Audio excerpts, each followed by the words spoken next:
Hi everyone, I'm Cheryl Butler, and you're listening to the Mighty Mommies Quick and Dirty Tips podcast, which will help make your life as a parent a little bit easier and a lot more fun.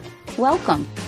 Today's episode is number 431, 5 ways to expand your child's social skills, because good manners and knowing how to interact appropriately with others is a must in today's world. In my pack of 8 kids, several are very outgoing and socially savvy. One is shy. A couple are well ahead of their years when it comes to good social graces, and a couple more are socially appropriate, but definitely rely on me for guidance as they navigate their awkward tween years.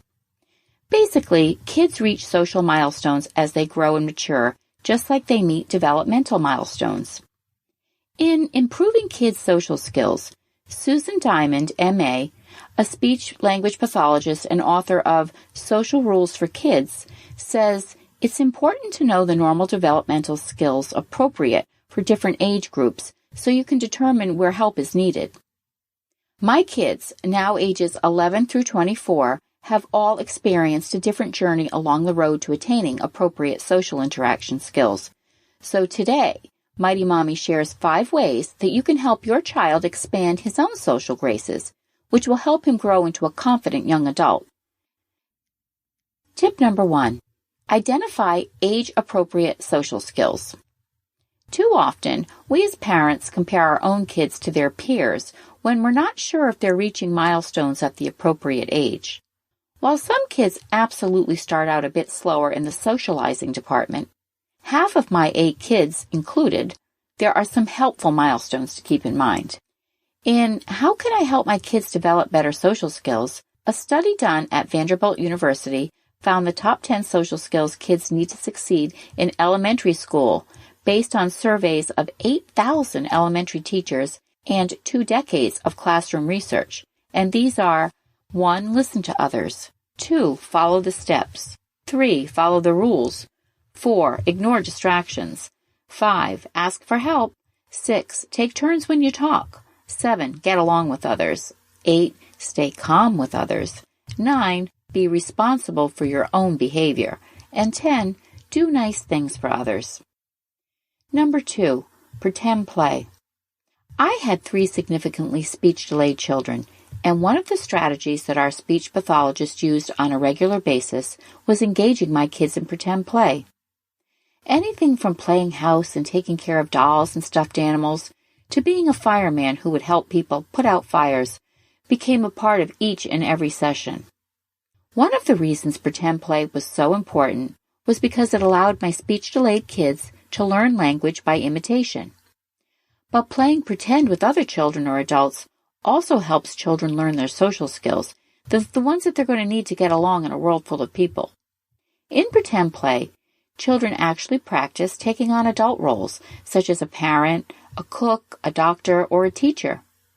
It provides children the opportunity to deal with relationships between people and work out strategies to such issues as sharing with others, caring for people, providing help to others, and accepting help from others. Pretend play gives them a safe environment to practice these skills and learn to manage their own feelings. Tip number 3. Encourage kindness. Some of the best opportunities to teach appropriate social skills happen during everyday playtime. Compassion starts with what's acceptable and what's not. For instance, during a play date between your son and another little boy, you overhear your son call his pal a boogerhead. Sure, it's not terribly offensive, and it may cause you to chuckle, but rather than overlooking the incident, intervene immediately and let him know that being kind to others is the rule, and hurtful words are not allowed. If you get involved right away, you're sending an important message that kindness trumps everything, and that name-calling is not going to happen. Number 4. Engage in conversation. Children develop relationships with peers by interacting with them, and the first opportunity for this to happen is by greeting someone. This can be something short and sweet, such as "Hi" or "How's it going?" But equally as important is the facial expressions that we use or the tone of voice. For extremely shy kids or children with developmental disabilities, this can prove to be quite a task. It's not so much what you say, but how you say it that lets people know you're glad to see them. Taking advantage of any opportunity to help your child initiate conversations is a great way to build her confidence around both her peers and the people she doesn't know very well. For instance, if you're grocery shopping and see one of her classmates, you can prompt your child from behind the scenes to make the first move and say hello. Once she does this, if she struggles to carry on a conversation, you can intervene and say, "Annie tells me that you have a fun field trip coming up to the Science Museum. Are you looking forward to that?" This gives her peer the opportunity to engage with both of you, as well as teaches your daughter how she can find something that they have in common, the school field trip, to use as a conversation starter. Sometimes children cannot think of anything to talk about. When you can't think of anything to say, it can be good to ask the other person a question. The question can be about them or what they think about a movie or the sports team everyone is talking about, that kind of thing. Continue role-playing these scenarios with your child whenever the opportunity permits. I used to do this with my speech-delayed kids to help them engage in conversation with other family members, neighbors, kids at the playground, and even their grandparents. Good conversation skills take practice. And tip number 5, teach consideration. One of my favorite social rules for all my children is the golden rule. Treat others as you would like them to treat you. Kids who are considerate of others are socially aware of not only how to be kind to others, but they tend to have better social skills, such as being polite, using good manners, and realizing that they need to respect themselves as well as other human beings.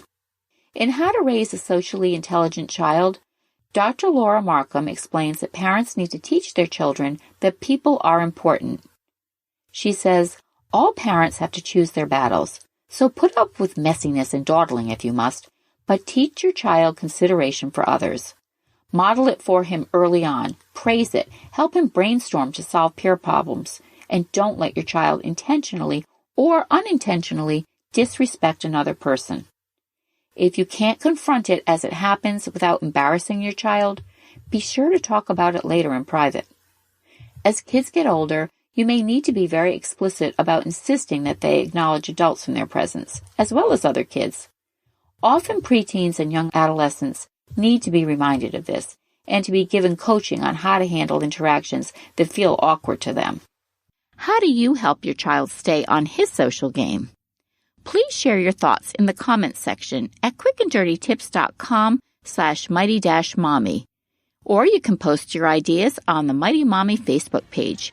You can also email me at mommy@quickanddirtytips.com. If you have friends and family that would enjoy listening as well, I'd love it if you'd share the link to this podcast and refer them to the website, which is www.quickanddirtytips.com/mighty-mommy. Enjoy finding fun new ways to get your kids socially engaged. Thanks so much for listening, and until next time, happy parenting!